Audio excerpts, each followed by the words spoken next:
Hi, you guys. This is Exquisite Conversation. We have an exciting show today. We're doing something exclusive, and this is because I am excited. I am excited, you guys. We have Cicely Sierra here. We can call her so many other things. We're gonna let her get in tune with that.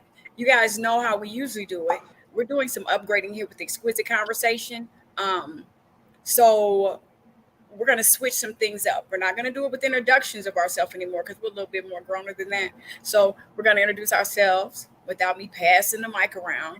You guys know that I'm Pavani J, CEO and Okay. founder of huh? I'm Pavani J. I'm Nicole, aka Pavani J, CEO and founder of Exquisite PR Firm and host of Exquisite Conversation. We're gonna be doing some upgrading with our people here. We're gonna be doing some upgrading with the leverage and the look. And also, we're probably going to start giving us a progress report about the people that we interview here. I want to thank people who have offered their clients and their people here, and we'll do that at the end. But right now, y'all, we got an amazing show that's about to happen. And again, I'm Pavani J.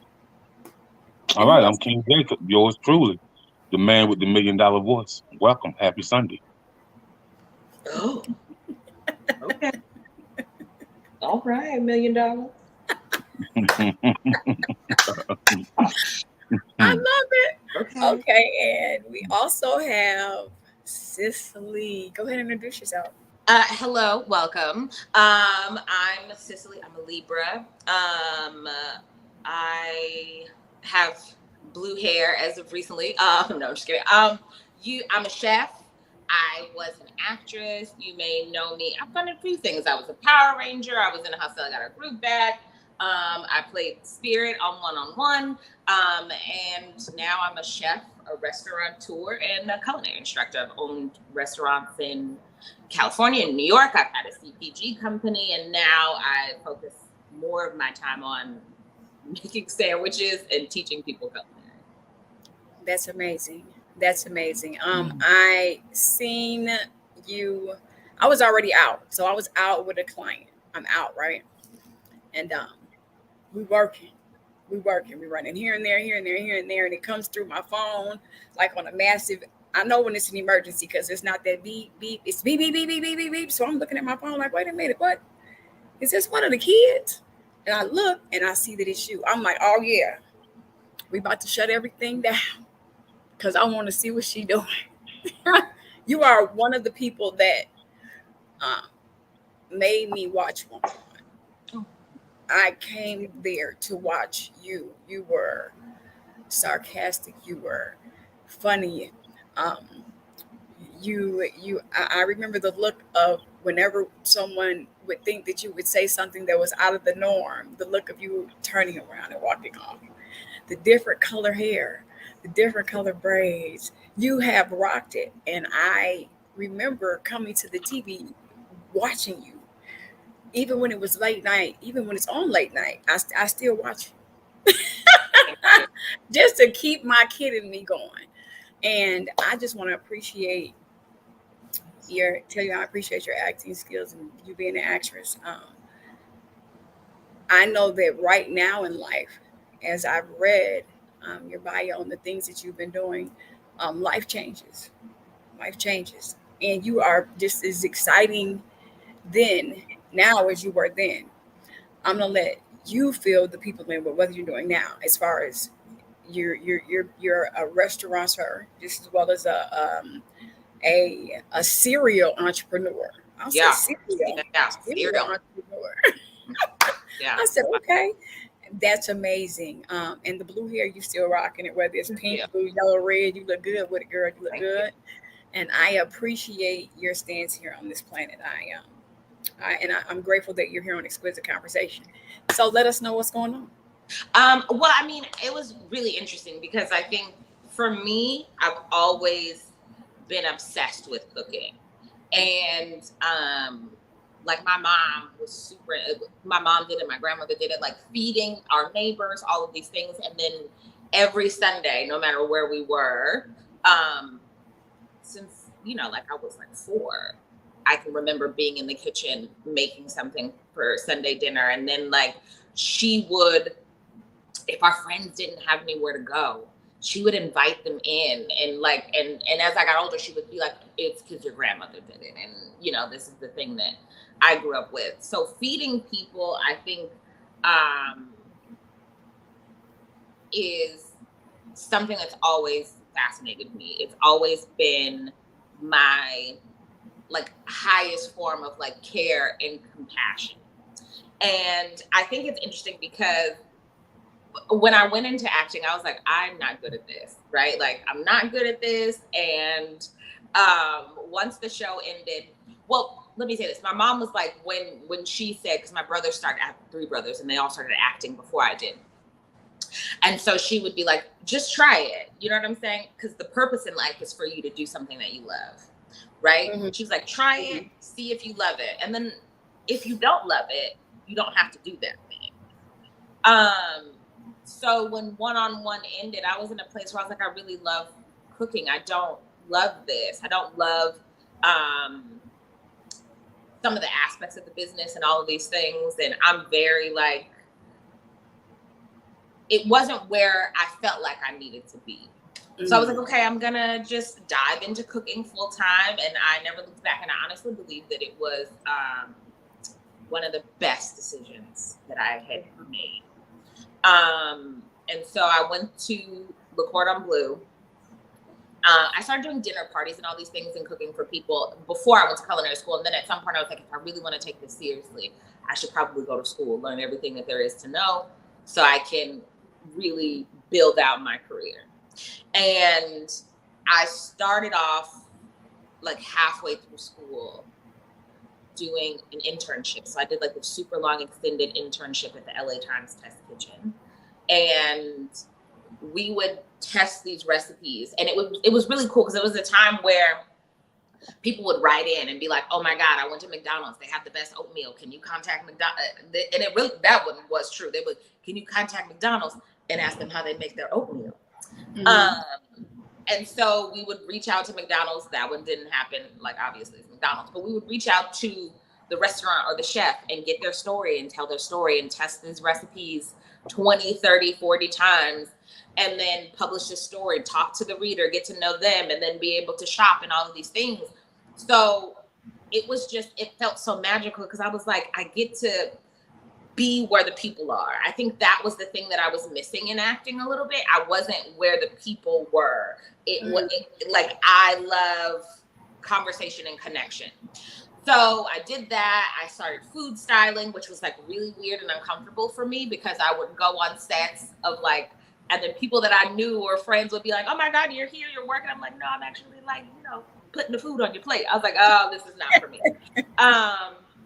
And then I went into food trucks because the idea, like as an entrepreneur, the idea of a food truck just made sense to me financially because, you know, sometimes with a brick and mortar, if you're not on the right corner or if you don't have parking or it's not walkable, people will miss out on your food if it feels like a trek sometimes to get there. And while that wasn't necessarily true in New York, but I really found that experience kind of to be true in LA. Like if you didn't have parking, if you didn't have this, it was a struggle. And I could see that with some of my friends and their restaurants. So I was like, well, if I had a food truck, I could go where the people were. I could try a space. If it didn't work, I could move and just experience culture in a very different way and food in a different way and bring food to people. So I did that. And then I worked on a bunch of food trucks. I was the sous chef on a food truck in LA that like we made stovetop custard. We made pudding from scratch, and it was nuts because it was the most expensive. Like you would buy what was like a cup of pudding for like $17, but people were into it and whatever, fine. And then I moved from LA to the Bay, and I joined this organization called La Cocina. And I opened a restaurant with my mother called Pinky and Reds, and we were on Cal's campus in Berkeley, California. And that's where I think it was really cool in LA because I had gotten so much knowledge and I had the privilege of different women taking me under their wing and being like, you know, stand firm in who you are. because it's really foolish. Like when you cook professionally, because I could cook for you as a woman at home, but when it comes to monetizing this, it's a man's world. But you wouldn't cook for. But okay, fine. So they would be like, don't buckle, don't fold, stand firm. And so at the same time of like building my business, I had to like work because it was like self-funded. So I was like teaching culinary and doing all of these things. And I think that our premise of that restaurant originally was like telling our food story. And it was dope because in a liberal city, there wasn't enough care for us. And you had to be so forceful on that campus to care for us. And so we were like, cool, we're gonna be for the Black people. But then you saw that like there wasn't a lot of spaces for brown people. So our space turned into this community hangout where we would remember people's names, feel good, have a really good heart for customer service. And then it was like, well, if we really are going to be about the people, then we have to make sure that we take care of everybody. Mm-hmm. Like we have to start serving halal meat because it doesn't make sense that people come in here will support our business of like Muslim faith and we're not able to adequately feed them. So we started having these conversations about the fact that food is a political thing and how do you show up for people in that when some people will just look at it as catfish and spaghetti, but how do you make a statement in that and kind of push back a little bit, little by little, and affect change? So we started doing that, and then I made foolish personal choices, and I moved to New York. But I opened a restaurant with one of somebody that I really care about, and who's like a mentor to me. And so I was lucky enough for them to be like, it's yours. Whatever you want to do it. And so I was like, well, I just want to make it Black. And so I remembered a lot of things. I was like, so what do I want to say here? If I'm really about people, as a customer walking in, feeding us and having a safe space for us to eat and enjoy food and luxuriate, but then also as a business owner, what does that look like? And I remember having my kids and being a single parent and going to apply for like restaurant jobs, but it expands restaurants, right? I remember being like, oh, I can only work these hours because my kids are in school. You know what I'm saying? This would be the best block of time for me to drop them off, pick them up, be able to maneuver. And I remember our Caucasian counterparts being like, we'll see what we can do, right? And then if a white woman came in and said the same thing, they'd be like, you're so strong, we're gonna give you a job. So I was like, okay, I'm gonna hire a bunch of single moms. And so low key, secretly, we had a basement. So we'd hire a babysitter and they could bring their kids so they could work their shifts. And then I was really transparent about like, okay, yes, you need a job, right? Like we all go into spaces and be like, ooh, I need a job, hire me, I'm the best candidate. But the reality is I need you just as much as you need me. So know that you have a whole lot of leverage walking in this door, because if I didn't need nobody, I wouldn't be hiring. So I was like, so you need to come in here and use this opportunity as a platform for you to stand on. So you need to be like, look, this is my skill set, but this is where I want to go. This is what I want to know. This is my expectation of you. And so I would have those conversations with them.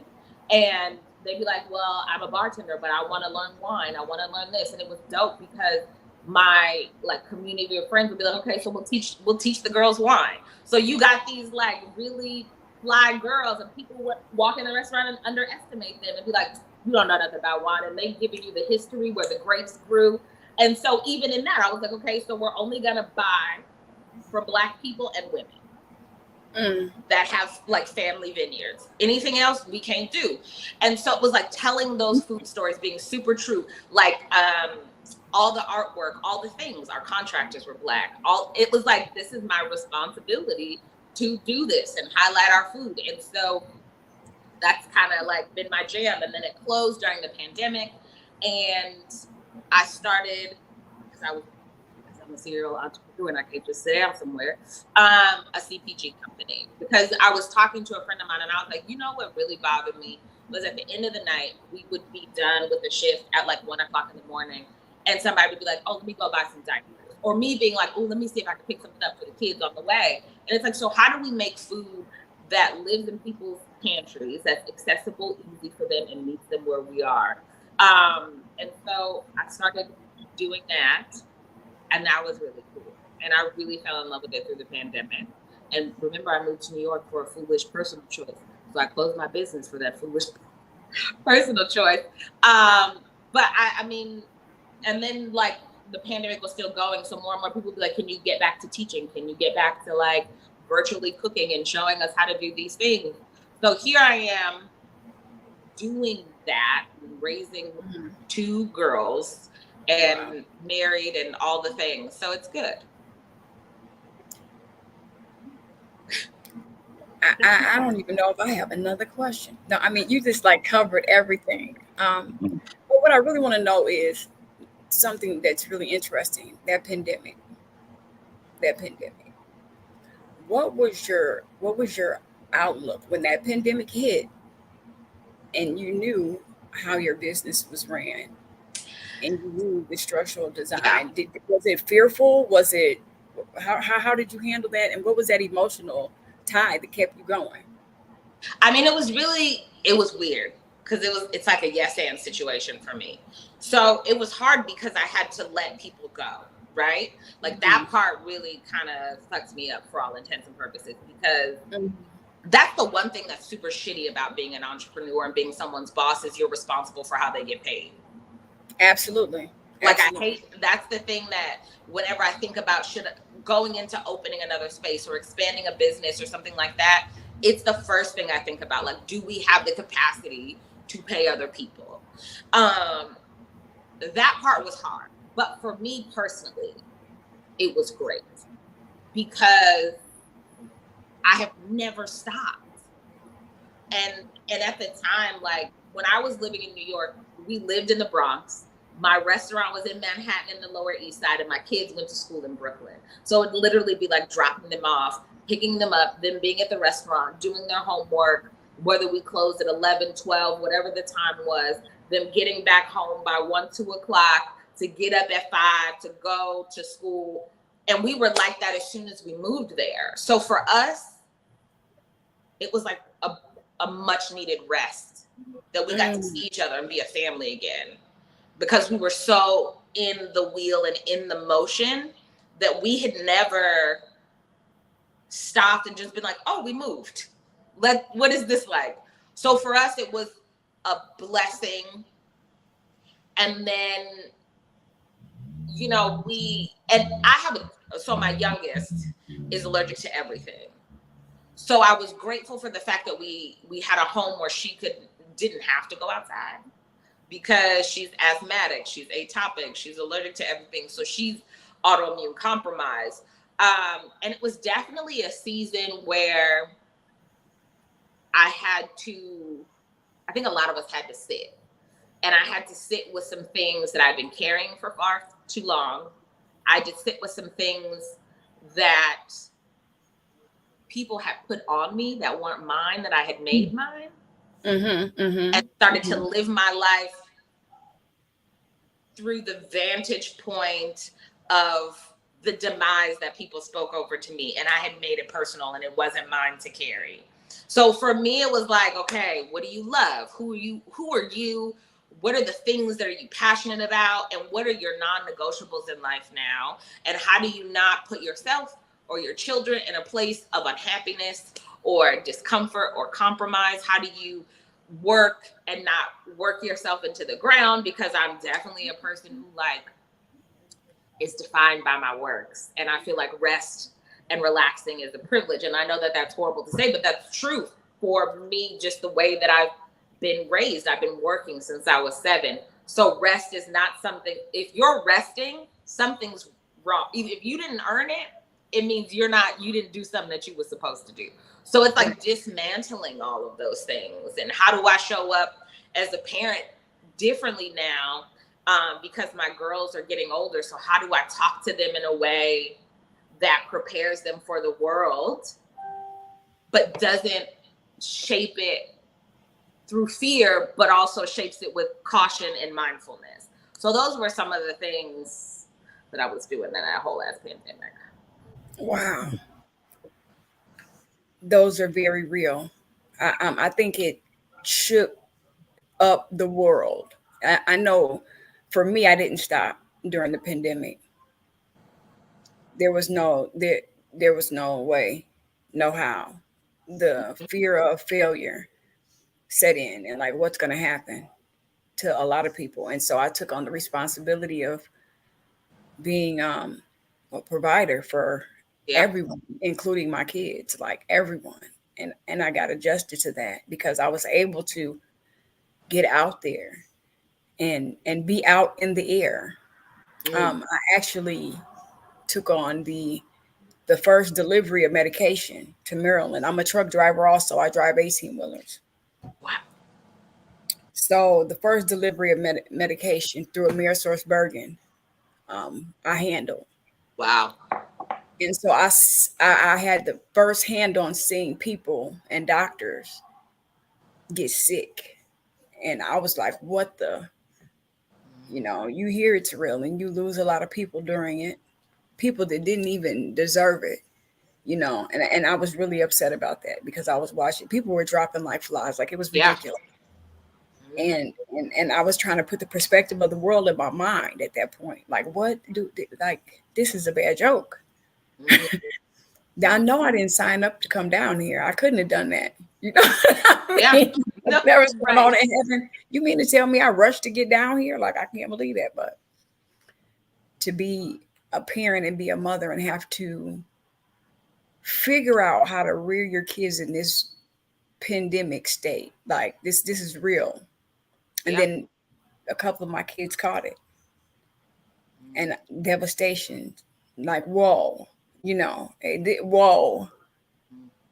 And being fearful and being that fighting mother that this is precious cargo. Yeah. And if you do not fix this kid right here, it's going to be a problem. No, yeah. For real. Like, I'm gonna turn it into a monster. You guys have no idea. I'm gonna turn it into something crazy. You better be out of the hospital in the next couple of days, right? So you figure it out and then walk. Just the whole way that it went. People asymptomatic. You don't even know who has it, and you're sitting next to them as well, and you're feeding them. I'm like this. I think that if we made it through the pandemic, we are like real life soldiers of the United States of America. Yeah. And they can say what they want. I think it's still out here. I think that it's real. And I mean, even I still mask up sometimes just because I don't know. I have lupus, so it's dangerous. And just to hear how you made it through, and you're cooking, you're doing these things. When you say this to me, I understand what this means. The Bronx, Manhattan, the school thing. I know how that is. I figured out really early that I didn't like that part of the mommyhood. I didn't like that part. Like, that part is not fun. To getting up, going to school, you got kids fighting, stop touching me. Yeah, that wasn't fun. So the travel time in between that time for you to do that, get your kids to school. What mind state are you in by the time you get to the restaurant? Are you motivated, or are you? I'm crazy, so I should preface this by saying that my brain does not work, and it was so funny because Friday my friend was like really reading my mail, and I was like, "Yo, you should stop." I have a fear of time. I have a fear of how we squander time, how we maximize our time, how we use wisdom with our time, how we care for our time. And so it's like something that I'm really trying to like, sometimes I have to sit in here and I feel it. I'm like, nope. So it's hard for me, whether it was like, when they went back to school or with the restaurant or after the restaurant closed and like moving around and doing all these things. I always feel like I'm chasing time. But I understand where it comes from because I was at such a young age, I was raised in a space of like constant critique, right? So it was never like, oh, good. It was like, oh, well, try it this way. You know, whoever it was a couple different variations of that. So I'm always looking at how I show up in a space. Am I being irresponsible with my time? Did I maximize my time? Could I have done something differently? And it's hard. Like, I'm trying to find that balance of like, I can't live in a world where I can work 18-hour days because I have children, and I also can't make it known to them that because of them I can't work 18-hour days. You know what I'm saying? Like, I can't be like, I gotta cut the day short. So it's like, how do I accept the time that I have and maximize it as best as I can, and then let that go? I can't hold on, and it's hard because let me tell you, I would be like, yesterday's time could have been like this. And so it's like, how do you do it and say this was my best? And doing my best was enough, because it's bullshit if I sit here and say that to my children and don't live that out. And they're going to call me out and know that it's not real, whether it's out loud or it's something that they learn to develop within themselves, where they're like, cool. You tell us that like our best is good enough, but then our like watched learned behavior is you always being like, I didn't. So it's a thing where like I have to know that like me showing up and the best confines of what showing up looks like, if I can give 100%, and sometimes 100% is 40%, right? Like it's 100% of what I have to give, then that's okay. And there will be no dock against me for my best of 40%. Right. That is amazing. How you said that. That's real. Yeah, that's real. It's hard, but yeah. That's real. But sometimes it's 40% is your 100%. Yeah. Wow. That is the realest thing that's today's quote and motivation for the people who have not given themselves the benefit of the doubt. Because sometimes you don't give yourself the benefit of the doubt because you think your 40% is 40% or 20% and it's 40%. When really it's your 100%. It's your 100. Just because today is today. That's it. And that's all. That's interesting. I might don't be mad if I hashtag that. Keep yeah. Because that is true. Jacob, well, I kind of wanted to know about the because going from a child actress, you've always been in the business mind state. Yeah. So for me, when I think about that, because I went into doing other things too in life, you live many different lives. Yeah, I have one lifetime. Many different lives in one lifetime. I don't know which one I'm on. Probably the third. I have no idea. But we live many different lives in one lifetime. Sometimes we do things we don't want to do to maintain and function and make things happen.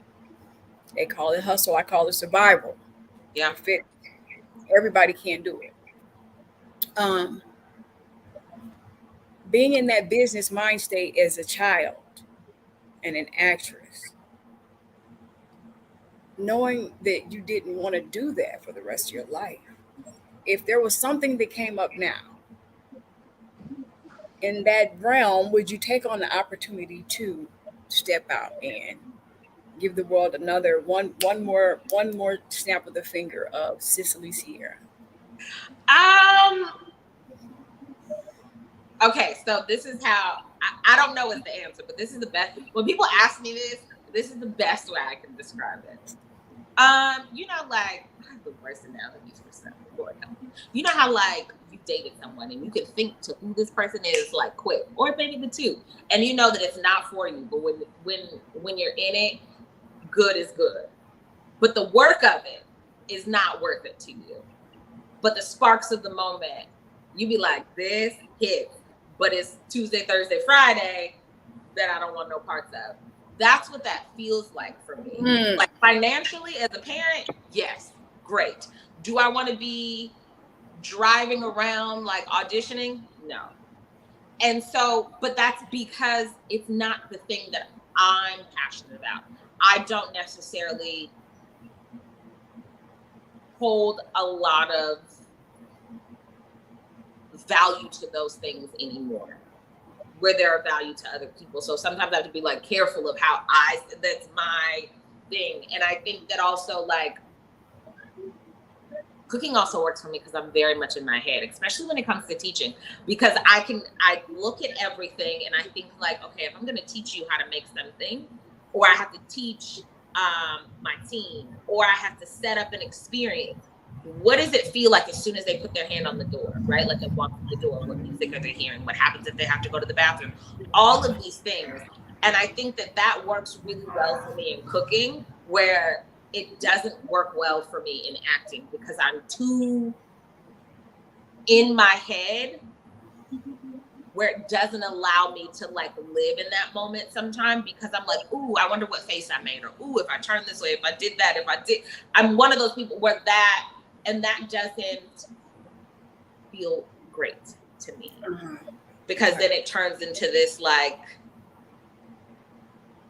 you're defined by your works and the lack thereof kind of feeling. And so it makes me nervous, but it's also weird now because I'll do more things for people, more in the cooking world of like hosting and demos and all of these things, and like, you know, everybody being like, oh my God, on Pinterest and you teaching and all those kinds of things. So it's weird because back in the day when I started cooking, and though I loved it when it got hard, I was like, no, I really dumped a whole career and a whole future into this thing. What was I thinking? And I was like, you never know. Like, I had to give myself a pep talk, and I was like, you never know where that will come back to, what lessons you've learned or experiences you've had where they're like mold together. And I'll tell my team now, like, don't despise small beginnings. Don't get lost in like whether or not it looks linear. And so it's weird to be in a space now where they feel like they're starting to come together again.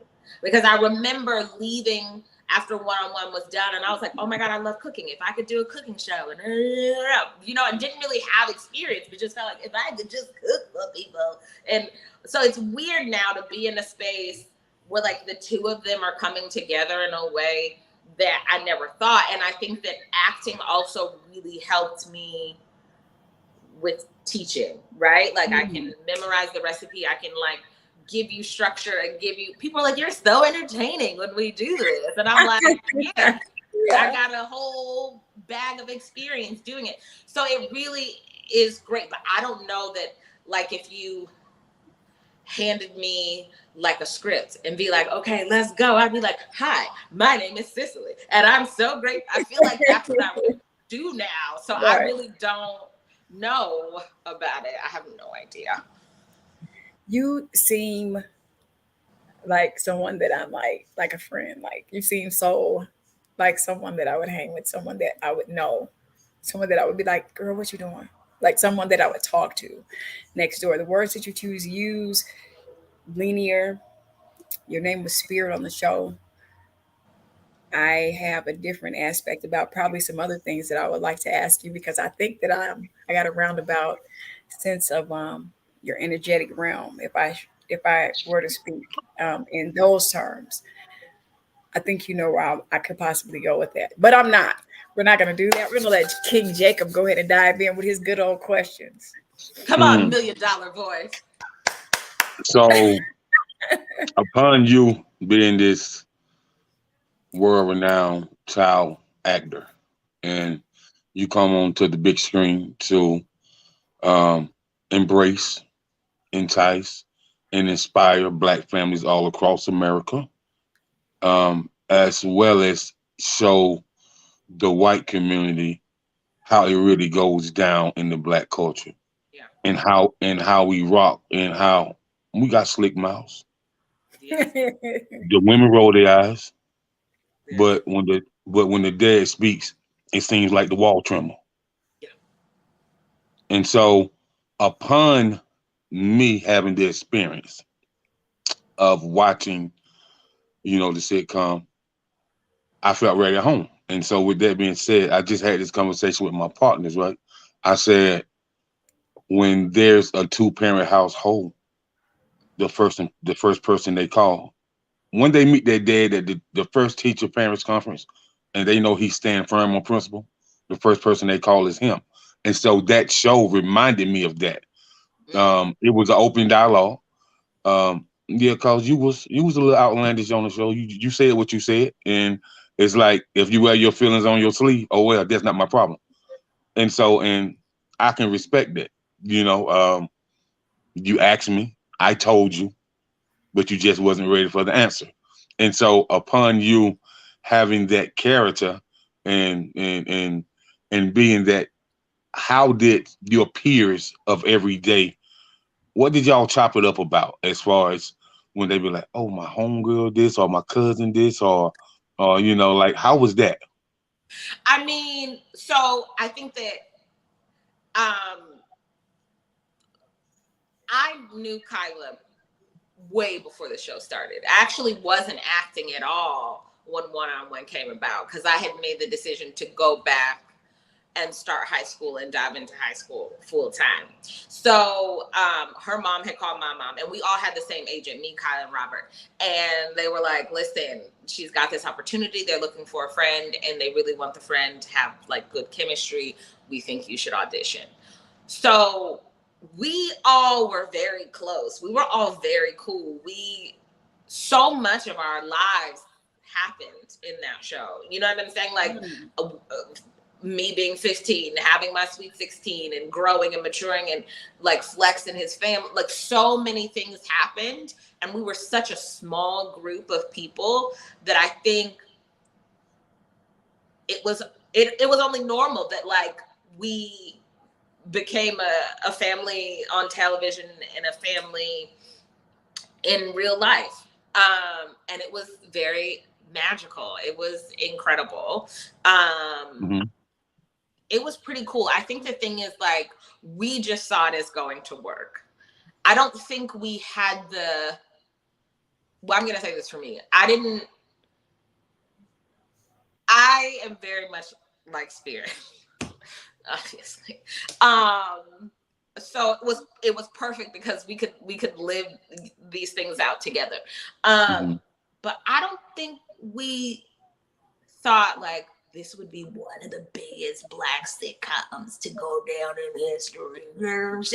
I don't think it was a love for what we did. It was a love for engaging with people. It was a love for making not only people laugh, but making them feel seen. You know what I'm saying? Like that's something that was even today is like super important, that thing of showing up for us.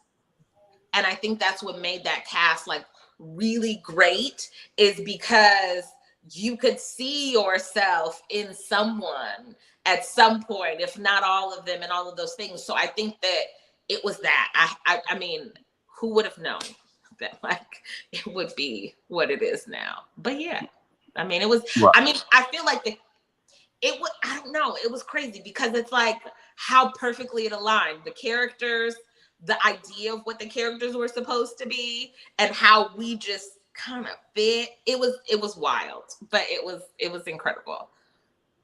Okay. And so upon doing that, you this actress, you this busybody, you're popular on television, you're popular among your friends. So how do you think the world of acting allowed you to have an impact in the community upon your peers? I mean, okay, I'm gonna be honest. I'm really like awkward, right? Like, and I my like friendships are really small, and so I never, even to this day, like I never. You don't know who I am. And I would never assume that you would think. Like, people be like, you look familiar. I'd be like, girl, maybe we went to high school together. I don't know. So I don't ever like, I don't ever assume, because you can be like, oh yeah, you was the girl that dated. But I don't know. I'm very like, to myself, I'm very basic. And I believe that there's nothing with being but I don't, so that part never really resonated with me. Because I really like people and I really like being in the thick of things. So I would never assume that like, ooh, y'all like me. I just like this. So I just like hanging out with people. So I never, that side of the world never kind of got to me. That's funny. That's funny. I remember when I used to be on a show up in Mount Vernon, New York, as a radio host, right? And $1 Million Voice. I was out somewhere, right? Because my tagline was, "Is King Jacob your baby mama's favorite radio host?" That was my tagline. Oh. And so I'm out somewhere at a barbecue, and somebody said, "Hey, what's up, baby mama favorite radio host?" And people just like, "That's you?" I'm like, "Yeah, that's me." So that was years ago, and when I'm out certain places, people yell it out all the time. So, people definitely recognize that never happens to me. I mean, I hear you, and that is smooth like water. That never happens to me. That is not my. I'm surprised reality. because you was on a major hit show. So I'm really surprised. I mean, I think like if people no. Because I'm also the person that like if we were in a store and you had a cute sweater, I'm like, you should get that sweater because it's cute. So I think that it just doesn't, if you started talking to me, I'd be like, oh yes, so tell me more. What about you? So that never happens. So upon your children having friends and do their parents ever recognize you or be like, like yes, but again, and maybe it's because I think okay, so I'm gonna say this is the best way to say it. I'm the person who's like gonna shoot first. Like even if you would be like, oh my God, if I saw you and you'd be like, hey, how you doing? I'd be like, hello, welcome, how's your day? So even if that was the thing that was going to like come out of your mouth, I'm so weird that we've never talked about it. And it'll be like months later, they'd be like, you was my favorite on that show. And I'd be like, how long you done known this and you ain't said nothing? So it doesn't just like I'm like this all the time. Okay, well, that's her. That was, telling us this is how she always is. You remind me a lot of just this. Your regular personality is a lot like Spirit. Yeah, I could definitely see you being Spirit, and you. I can see that connection. And this now you're older. This is like I can see this. This is exactly that. If I were to sit back and imagine that, not only that, you remind me of a lot of the person that's behind the scenes. And that's why that's my skill set, being behind the scenes. But I'm also like, if we were out somewhere and you were staring at me, like I'm the person like, God damn it, I got some sauce on my shirt. That's why they're looking at me. Like I'm not a person who'll be like, they're looking at me because right. No. I'm like, shit, anybody got a sweater? Like that's who I am. You hilarious too. You very funny. So very funny. You got you got another career that you can go after too, because you're definitely a comedian. It's funny. You're funny. Yeah, I love it. You just so openly like, yeah, this is me. Like, take it or leave it. Like, if you don't want to take it, that's your own business. So yeah, but for sure. And I mean, that was the thing where it was like, I can recognize that I had the one-on-one was like a privilege. So how I went out into the regular world, like cooking or like a corporate world or having a job, I was a bit more reckless because I didn't really need someone's acceptance because it was a second career and I'm gonna do. So I remember like cooking and like teaching white people and they'd be like, well, where's the instructor? And I'd be like, this is as good as it gets right here. This is it. Welcome. So it really like let me move through the world in a way where like I don't, because we were a part of something that was so true to us and so nurturing of Black people that you gonna get it this way, I'm not gonna make it comfortable for you. So it's very much like so I can always show up as me, and I like raise my children, or, you know, the teams that I work with, always show up as you, because that's the thing that's going to eat at you the most, right? Like when you come away from these experiences, especially a bad one, you'd be like, they treated me like shit and I was pretending. No, you don't have to pretend, because whether or not they like you is going to come out. It would really suck if you were not who you were, and then they were like, I didn't so much care for that. So I was like, no, this is 10 toes down. This is who I am. Hi. Absolutely. You know, I just had this theory in my head when somebody said, well, they don't like me. I said, well, you should make sure that God loves you. It ain't about who else like you. You know what I mean? Just make sure that God loves you, because that's just a person that you passing by. You know, that's a part of your journey to go around that person. You come in contact with them, but it ain't like they're there for a reason. They're just in passing. Either they like you, they love you, or they leave you. It's just simple as that. You better not leave. That's just what it is. So, you know. Say you better not leave me. For me, my whole thing growing up was very much so bubbly spirit. Always talking, always laughing, always very I can remember my parents and my aunts and uncles all saying what they in there giggling about, you know. That's what they would say when we would be laughing at 13, 14, always being funny, not really thinking about if somebody didn't like me, not really thinking about that. So as time went on, when you would find out that people didn't like you, it would be like, what? We were hanging out like that. We really didn't have the way that I went to school. We really didn't have a structural design of like almost not really having an option of certain people not liking you. Like when you go to the same school from 2 to your freshman year with a hiatus because I wanted to try the public school. I built my friends there. Then I went right back to the Catholic school and Christian school and took those friends with me. And we are actually friends right now. We're still friends now. And people have done certain things. I'm still the Heather, still the Diana Law. And it's funny that I'm bringing these people up that I'm saying their name. They're probably like, girl. The walls could talk. Don't be saying that. I said, you should say that. Turn it on in the morning time. Nicole's on there talking about it.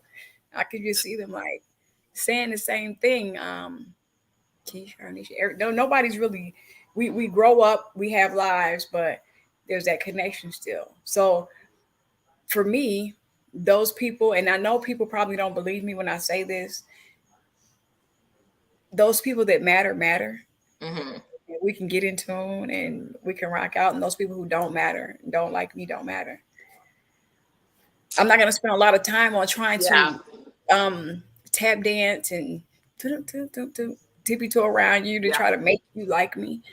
I've been through that stage of my life where I'm just like, you know, why don't they what about me? Don't they like if they didn't like me? After they told me or something like, you know, they don't like you. Like, really? What's wrong with me? Because I thought that I was the coolest person ever.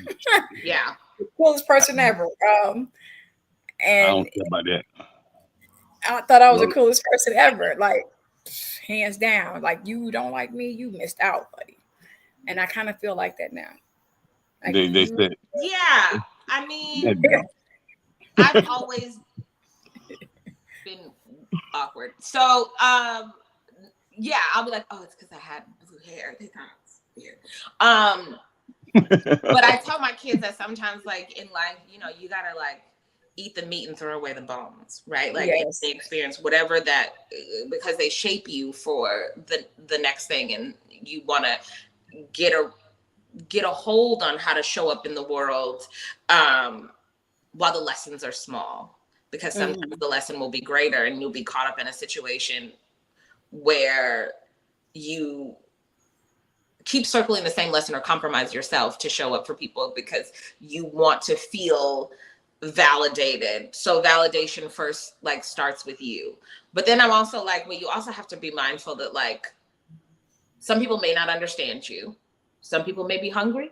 Some people may be sleepy and tired.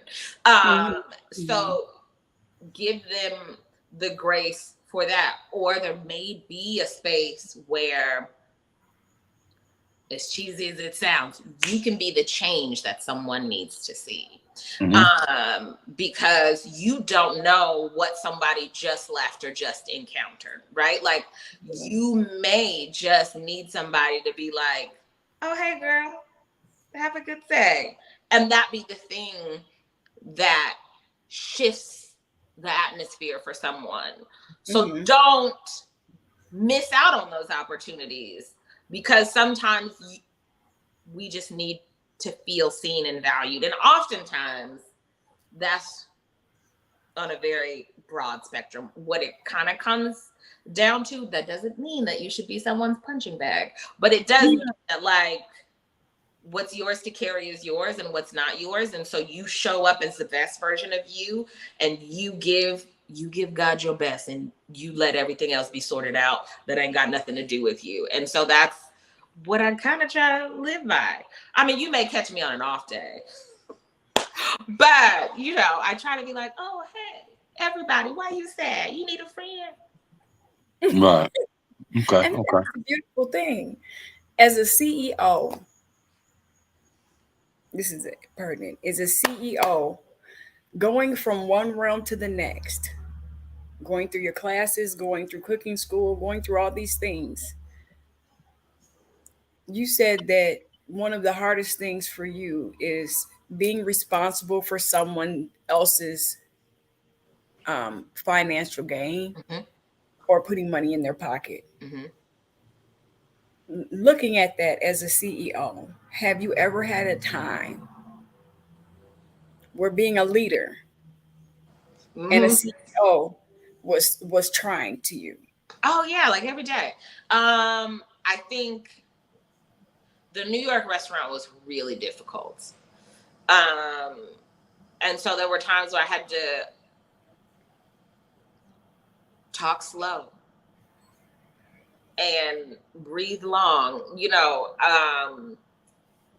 And then, like, in a business, like, okay, so who, you know, it's hard, right? Like, I always hate when people say, like, you get paid first, right? Like, one of those things, for example. And so, like, even like in New York, we had the horrible people. And so it'd be like, okay, so do I forego my check so I know that other people can be taken care of? Because I know that I can get mine. I know that I'm in a position where, like, if I miss the paycheck, I'm okay. I oftentimes, like, my daughter will be 15 and she's like wanting to get a job. And so there's like two sides to my brain where I'll be like, yo, okay, so here's the thing. You can only work 3 hours a week because you're 15, and then taxes. So, like, if you did your little side hustle, what you would make in a month, you could make in a week. And then I also have to be like, but it's okay to just be someone's employee, because then you can take that off and leave it there. And I think that sometimes we glamorize, like, owning businesses, because Absolutely. I think in social hierarchy, it's like, oh, I'm the one on top. But that, sometimes that shit's for the birds, and it's a lot to carry, and it's a lot to, like, not be able to put down, not be able to leave, you know, like, ooh, a day off, you know, like, all of these things. And I really think through now in my life, like, what am I capable of being responsible for, right? Like, am I, you know, is rent something I want to pay on a space every month? Healthcare, I think that health insurance is super important. So can I, like, fundraise enough and have enough of a runway where, like, the people who work there can have health insurance? Because the way our country is set up, if you make too much, too little, you don't get it. You know what I'm saying? Like, all of those things, I think people should be thinking about. Sometimes we just stop at the customer, and the customer's always right. But especially food, the customer fucking sucks because they're hungry and they don't have any patience. So how can I take care of my people to make sure that they have the patience to deal with you? And so I think that if you don't realize what kind of business owner you are. You know what I'm saying? If you need a partner who has people in mind and you just think about the numbers, that's okay. That's okay too. But it is something that I do feel it keeps me up at night. Like when I was in New York, it would keep me up at night and I would be so unwell. And I remember like, how do people spend less time at work? Like, how do we get people in here? How can we, when we close down the night before, can it be ready so they don't have to rush here the next day and they feel like their lives are here always? It's something that like, I think it does people a disservice when we pour so much time into our work and build something up for our whole people outside of what we do.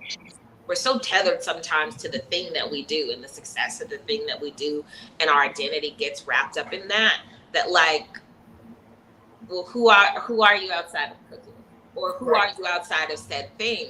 And it's like, because that thing is gonna fail at some point. Like it gets hard, it gets complicated. The vision of a particular aspect of it that you thought would be the next big thing may not work out. So you need to know who you are and you need to know your why and like anchor to those two things. And I'm very sure, not always in my hair color, but like who I am and why I do it. I do it for people. I do it for my kids. I do it for Black people. Like I really just want us to be like always talked about in the most beautiful manner because we deserve it and we don't have enough spaces. So if I'm not, and like sandwiches, because I really low-key love sandwiches. And so if it's not full of those things or like anchored by those things, then I think that like I have to kind of be like, okay, so pull back. You know what I'm saying? Like I tell my daughter this, like, yeah, you may be good at something. Like I can see as an entrepreneur, like you're really good at this thing. And financially, you should be doing that thing instead of like going to get a job. But if you're not anchored in the work when it doesn't feel good, it's not going to be sustainable. Because if you're just like, oh, this is so cute and I like it because it's fun. Like this is my lesson with my kids this day. You washing dishes will teach you everything you need to know about life. And she hates washing dishes. And I was like, right. So it's going to teach you time management. It's going to teach you how to show up. And most importantly, it's going to teach you how to continue to do something, whether you love it or not, no matter what, because you know that like the benefit of the end of a thing. I was like, it's not the dishes because you don't wash dishes that well. Quite frankly, we got a dishwasher. But it's teaching you how to be consistent, how to be grounded, and how to be committed to something when it doesn't feel good in the moment. Absolutely. I'm in total agreement with you with that. I think that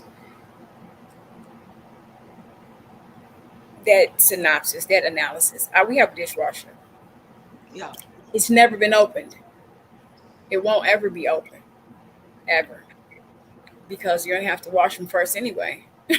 I just don't understand. Like, and you need discipline. Yeah. Discipline. These things are structured in this planet to keep you structured. School, discipline.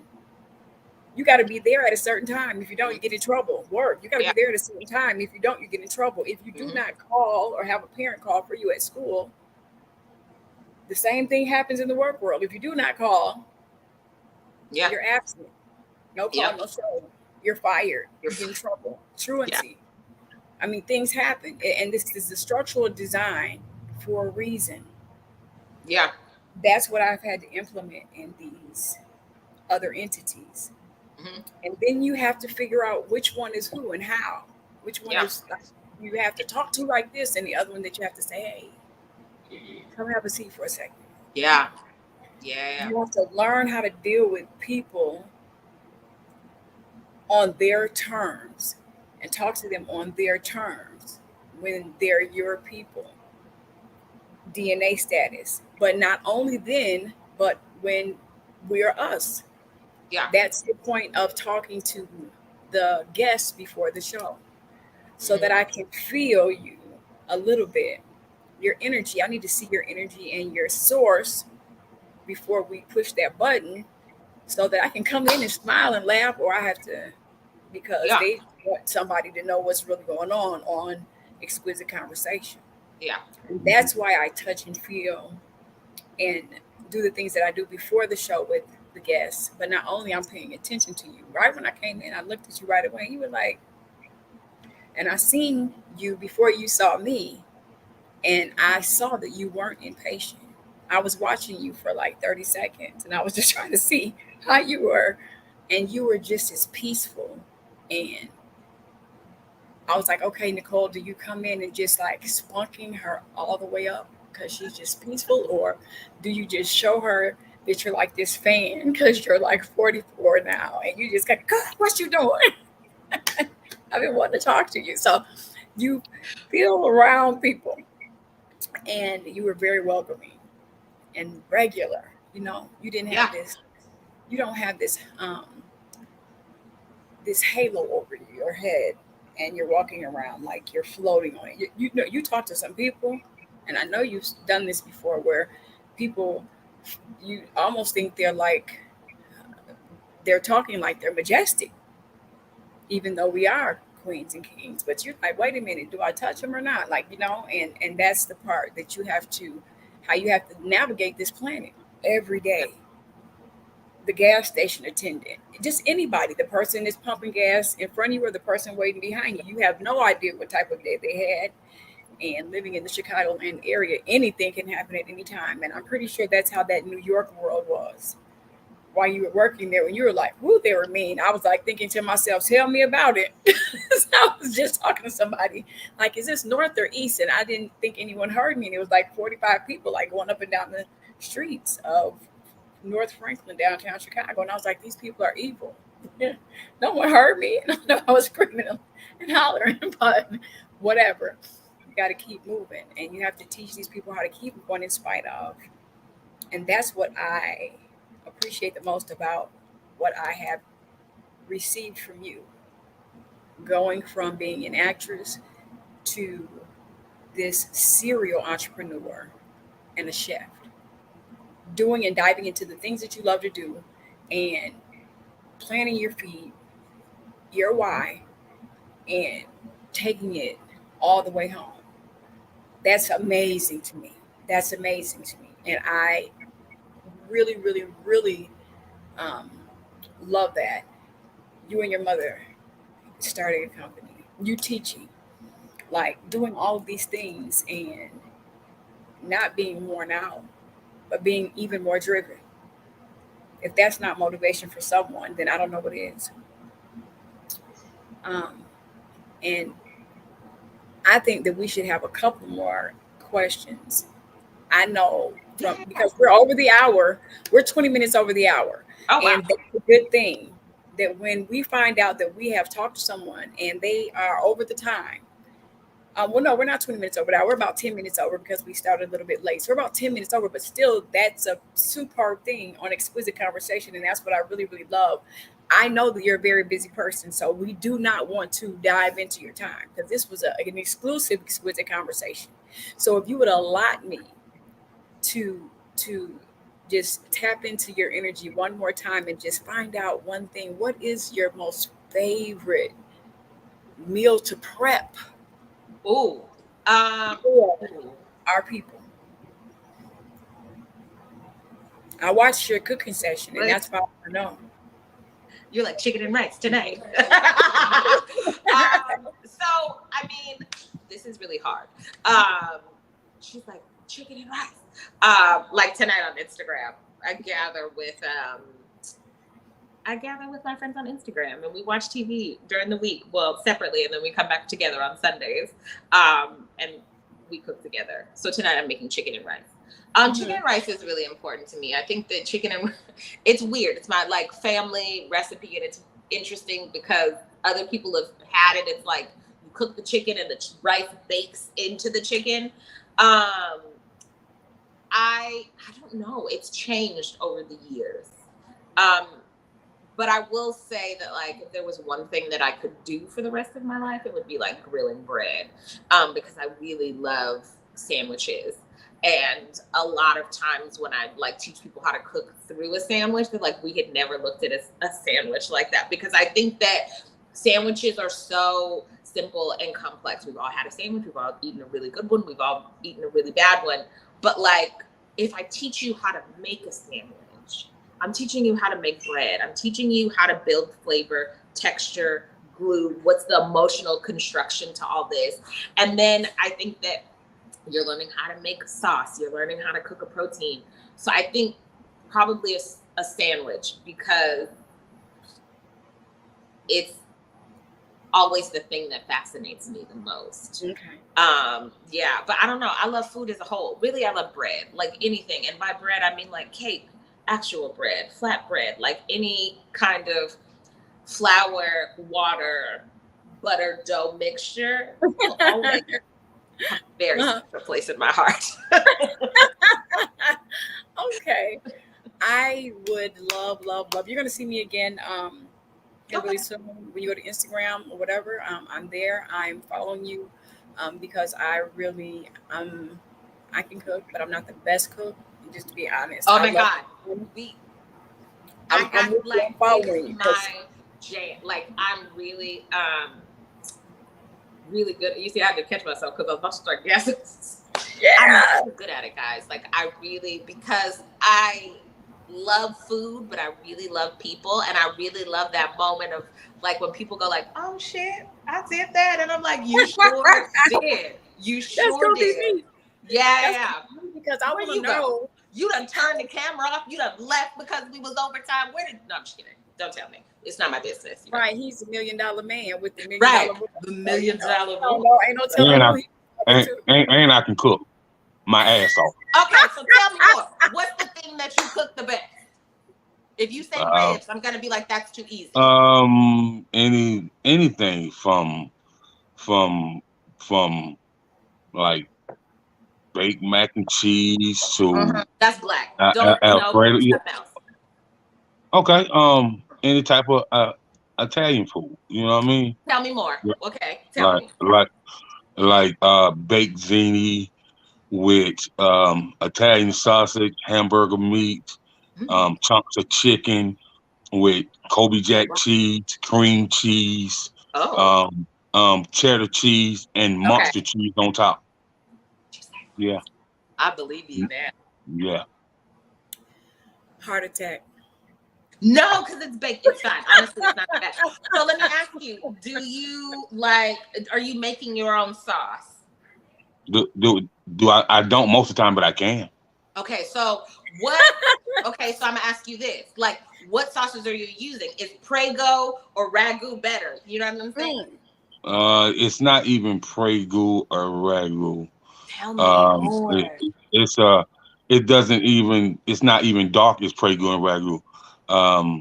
It's an Italian sauce, and the sauce costs probably about $12 a jar. Where you get it from? It's sold at most grocery stores. You not telling us what your secret sauce is. Why not? The gift is sharing. It's giving. It's caring. Why would I withhold information from you that you're not telling me what this sauce is? To be honest with you, it's got a funny pronunciation, so I'll make sure I put it in your inbox, and you can go get it. The camera, so we can see it with your hand behind it like this. I don't have it on deck with me now. I don't have it on deck with me right now, but I'm telling you, it's okay. I'm gonna tell you, it's a sauce that I've seen Emerald use. Yeah. Oh, okay. Bam. You right. Right. That's what he says, right? Yep. Bam. Mm-hmm. Right. Okay. Yeah. Mm-hmm. Okay. So I got one last question for you before we get out of here now. Yes. When it comes to cooking, I just want to enlighten you about something. Oh, I'm ready. Well, people don't say this, but cooking has that mental love in it, yes. that emotional love in it, and that spiritual presence in it. And so upon somebody having a very difficult day, when you prepare them a meal, and just from the aroma that goes up their nostrils, they instantly start feeling better before they taste it. And upon that first bite, it's like the art of love making when you bite into something just so exhilarating and so scrumptious and just so breathtaking. Uh-huh. Is that a mute button? Would you like me to tell you like my method for that, or? No. I just want to know what you think. You know what I mean? I think yes, but let me About tell that you statement. structurally how I arrived there. It's because when your pan is hot, you use a good oil and you salt your food immediately. You know what I'm saying? And that releases all the essence of the food into the pan. So that's the smell that you taste. And you just like love making, you can't brush the breath. And I'm just kidding. No, you gotta let it simmer. So people underestimate, the art form of the chef and how she has to be mentally ready to prepare a meal for someone, whether it's one person or whether it's 1,000 people. Okay. It's a mental and an emotional process, and sometimes you just might need to read some literature even before you start cooking, just to really help get your mind right. I said some people, some like I used to see, people, older women, before they start cooking, they'll go read a couple scriptures. You know what I mean? And I mean, no, I have like a very hood prayer that I pray to Jesus. You know what I'm saying? And I'll be like, Lord, make room for me. Bring. You told me it would bring me before great people. Let this be great. Let what needs to come through come through, because sometimes like, ooh, let it be this, and it's not. That's not what it's supposed to be. And then I have a very ratchet or very old school playlist that I play, because that's really gonna get me in the mindset. So that prayer seems like it comes from 2 John. I forgot what verse, but it seems like that. So I mean, it's not exactly what the scripture might say, but it's definitely. I'm one of those people that, like, he says, "Come as you are." So I'll be like, Lord, don't let me. Jesus. Right. You know what I'm saying? Like he knows that I cuss when I think that he's not listening. So sometimes I'll be like, do me a solid. Yeah. Ain't nothing wrong with that. But that cooking, it's a whole different level. Only if people understood. They really don't understand.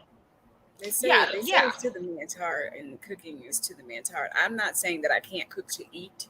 I can cook to eat, cook to survive, but I'm talking about I want to be able to get down in the kitchen.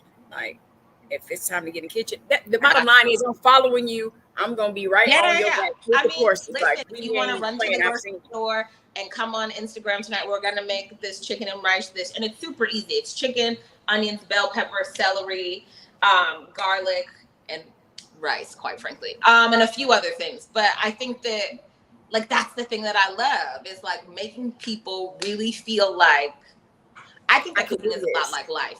Like, you got to have patience. You're going to get it wrong. You're going to burn it. We don't know that, though, because you're the only one eating it. But, like, there's a lot of things that the way life moves, and there's a cheat code a little bit. Like, there's a little bit that if you can, like, build on it, break it, expand it, and then you feel like, I did a thing. And sometimes we just need those moments of, like, I did a thing, and I did it well. And so that's what I like to give to people. No doubt. I appreciate it.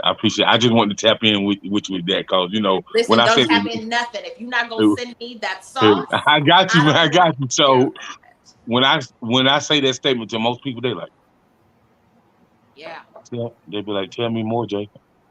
That's what he thought. He thought he was about to put you in the zone, cut him off. Whatever I'm feeling, like if I feel anxious and I'm cooking a steak, you can feel the chewiness in it. So I definitely have to, honestly, before I cook, especially when I teach or I do a demo, I literally like crouch down in the corner of the kitchen and just take a moment and kind of have to stop, because it's like so much happening that I have to be like, okay, you know what, the people will be here. They're going to have a good time. And I feel like if I can move, yes, with like confidence, but like care and ease and love for you, then that allows you to kind of relax who you are to let me in. Because also me teaching you is a trust thing. And I think that me being a woman, me being a Black woman, you don't trust me. So I have to really do the work to be like, I understand that you know how to do it this way, but just give me a second to teach you a few things, to show you how to do it another way. And maybe this will work, maybe yours works, or maybe you meet in the middle and you arrive somewhere you go, ooh, I'm gonna take some of these things. So yeah, like I think that you need to tell me what that sauce is, and you need to. I got you. I can appreciate what you. No worries. I definitely send it to you. Conversation will make sure he sends it to you. We will not be telling anybody anything on this show and not be providing the sources. We will definitely say what we say and mean what we say. Please, Jacob, because sometimes just remember, I'm the only one on Exquisite Conversations that can provide this for you. That's okay. Listen to me, honey. He says this. He's the only one who can provide it for you. I got my foot on the gas. Jacob don't want no smoke. I want all the smoke. When it comes to that, oh yeah, then most definitely. Yeah, I don't want no smoke. Listen, we're gonna get that over to you guys. Tell everyone how they can find you, where they can find you at. I already know. You guys tap in. Let them tap in with you. You can definitely like follow me or become my friend on Facebook. See, you could tell right now, I don't even know. I'm on there kind of, not really. But like Instagram is a big one. I'm very accessible on Instagram. You can follow me on Pinterest. Pinterest is a little more like straightforward. I'm cooking, I'm doing all the things. I have a series almost every month that's kind of different on Pinterest. Like it's Friday nights at 9 p.m. Eastern, midnight time. So it starts again on the 2nd, and it's recipe club. So we're going to take 2 recipes and make 3 meals out of those 2 recipes for the week on Friday nights. And Instagram, we gather together, we cook together every Sunday night in the kitchen as a family. The website is called thesandwichministry.com. You can sign up for the newsletters. You can sign up for cooking school, because all the recipes and techniques and videos and things drop in cooking school. And this month, all of the recipes that we're doing between Instagram and the recipe club will be in the September curriculum. And then at the end of the month, I've been putting it off, but I'm responsible now. I'm actually dropping like my first course. It'll be salt, oil, and knife skills. Wow. Okay. Salute. Yes, I am very, very grateful to have had this experience and the teachings. You did a lot of teaching. You're a great teacher. On Exquisite Conversation today, you guys. I want to tap back in with you probably another 6 months, see where you're going. Okay. I'll be following you behind the scenes and definitely signing up with the cooking. I'm telling you, I'm gonna be right there. We're gonna get you in there. Yeah. Yes, absolutely. I got you covered emotionally. I try to stay connected to like-minded things, if I can say that. And I really, really thank you for being here, and thank you for staying over. And I want to thank every PR out there who has shared their clients with us, who have given us the ability to interview their people. And to the people behind the scenes working here for Exquisite, I want to say thank you guys. And we mean what we say. We say we'll tap in, and there's going to be some extra things going on here. We're going to try to get us a progress report and some things happening. You guys are going to elevate Exquisite Conversation to take it to the next notch. Things will be changing here within the next 30 days. You guys know where you can find Chef Cicely Sierra. And we could say, well, she was on one-on-one, but I'm definitely saying check out her whole set. She is who she is, and she is a chef. And this is what she's doing here and now today. And this is what she'll continue to do. And I'm glad that you came here to Exquisite Conversation. I am Pavani J. Talk to you guys soon. Thank you, guys. Bye.